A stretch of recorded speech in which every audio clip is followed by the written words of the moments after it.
Bonjour à vous et bienvenue sur la chaîne de Patrick. Aujourd'hui, écoutez, on va vous parler des côtés positifs de la Havane.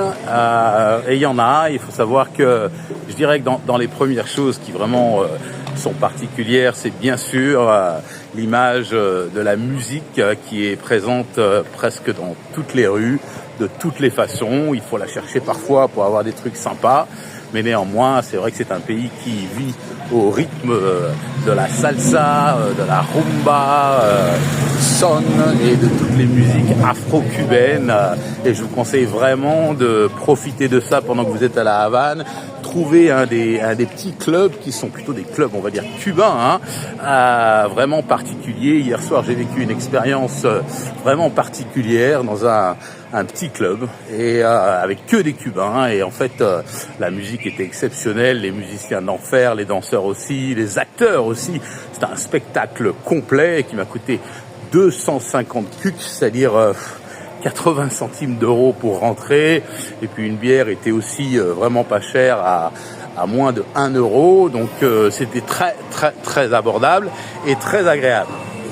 Et donc ce qu'il y avait à retenir de cette expérience, c'est que tout le monde sait danser. Et vous rentrez dans un espace comme celui-ci et ils invitent, si vous voulez, les gens à venir. Et chacun des spectateurs qui s'est mis sur la piste étaient des danseurs, mais vraiment, vraiment d'exception, presque aussi bons, ou même certains meilleurs que les acteurs du show. Donc c'était une expérience vraiment superbe, de qualité. On se dirait que si des groupes comme ça avaient la chance de pouvoir performer en Occident, je suis certain qu'ils iraient assez loin, parce qu'au niveau musique, au niveau danse, au niveau spectacle, ils ont un savoir-faire qui est vraiment, vraiment unique. À part ça, écoutez, il faut reconnaître que l'authenticité est vraiment au cœur des relations humaines. Ici, il y a très peu de prétention. Bon, bien sûr, vous avez un peu de lumière avec des costumes et tout quand les gens sortent pour se faire beau, parce que la partie physique est quand même une partie très importante à Cuba. L'extériorisation de soi-même. D'ailleurs, on parle d'extraverti. C'est vraiment un peuple très extraverti qui rit, qui s'exprime, très ouvert, mais très authentique. Ils sont vraiment eux-mêmes. J'ai pas vu beaucoup de gens introvertis ou de gens qui se limitent à ne pas dire ce qu'ils pensent qu'il ne faut pas dire. C'est plutôt la simplicité, la sincérité, et c'est vrai que ça fait du bien. Quand on arrive d'Occident, ça nous change un petit peu des relations un peu superficielles et distantes que l'on peut avoir. On peut noter aussi chez les Cubains, c'est qu'il n'y a pas de peur. Il faut dire qu'ils n'ont rien à perdre, mais dans l'absolu, c'est des gens qui n'ont pas peur de l'autre ou pas peur des choses de la vie. Ils ont déjà vécu tellement de difficultés que pour eux, perdre un peu plus ou un peu moins, c'est pas la fin du monde. Ils savent très bien qu'au fond d'eux-mêmes, ils seront toujours là, a priori. Donc c'est ce qu'on leur souhaite.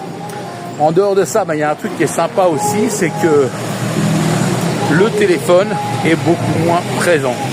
Pour plein de raisons, c'est que tout le monde n'a pas un téléphone déjà pour commencer, et donc les gens n'ont pas les yeux rivés sur leur téléphone toute la journée. Il y en a quelques-uns qui le font un peu, mais vu qu'Internet est assez cher et marche très mal, ils passent pas leur journée devant YouTube ou d'autres chaînes à surfer tout ce qui se passe. Bon, bien sûr, il y a la vague social media, Facebook et tout, qui a sa place pour ceux qui peuvent se le permettre, mais ça reste dans des mesures, on va dire, normales. Et en tout cas, vous verrez pas des adolescents avec des téléphones dans la main, rivés en train de jouer ou des trucs comme ça. Pour l'instant, j'en ai pas vu. Donc de ce fait, les gens se regardent, c'est-à-dire le regard. Et ça, c'est quand même super cool, c'est que quand vous marchez n'importe où et que vous rencontrez, vous croisez, je dirais, n'importe qui, vous pouvez le regarder dans les yeux, il va vous regarder droit dans les yeux. Il n'y a pas de peur, il n'y a pas de gêne. Ça, c'est vraiment très, très, très sympa. Je disais la sincérité, les gens vous diront ce qui est.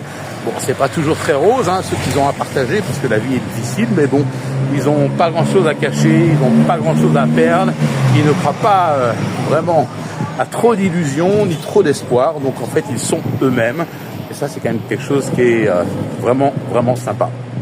Écoutez, en plus de ça, qu'est-ce qu'il y a à faire qui en vaut la peine à la Havane? Bien sûr, il y a les clichés de ces monuments historiques qui sont tous superbe, hein, c'est vraiment une architecture espagnole de type colon, avec des bâtiments qui exemplifient la richesse de ce que pouvait être le pays alors, et d'autres constructions qui sont venues plus tard, mais tout aussi belles, sous l'influence américaine, qui a elle aussi apporté un petit peu une touche sympathique. Et bien sûr, j'en avais parlé précédemment, il y a ce quartier de Miramar que j'aime beaucoup, qui est très vert, très riche, c'est pour les gens qui ont de l'argent, les consulats, les membres du gouvernement qui peuvent se le permettre et qui vivent dans ces beaux quartiers avec de très belles villas où il fait bon se promener au calme et tout ça. Et puis, n'oublions pas que Cuba, même si pour moi c'est un petit peu cher, c'est sans doute moins cher que de voyager en France. C'est même probablement moins cher. Je pense que si on souhaite voyager bien à La Havane, avec 100 € par jour, repas inclus, logement inclus, dans une casa particulière, j'ai pas dit à l'hôtel, on peut vraiment, je pense, faire tout un tas de choses. Après, il faut bien choisir les endroits, et puis on peut bien manger aussi.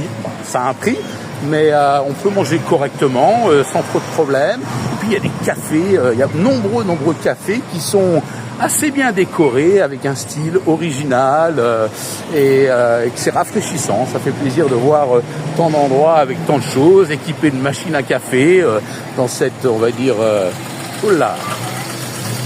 austérité, de voir de belles machines à café, ça fait plaisir.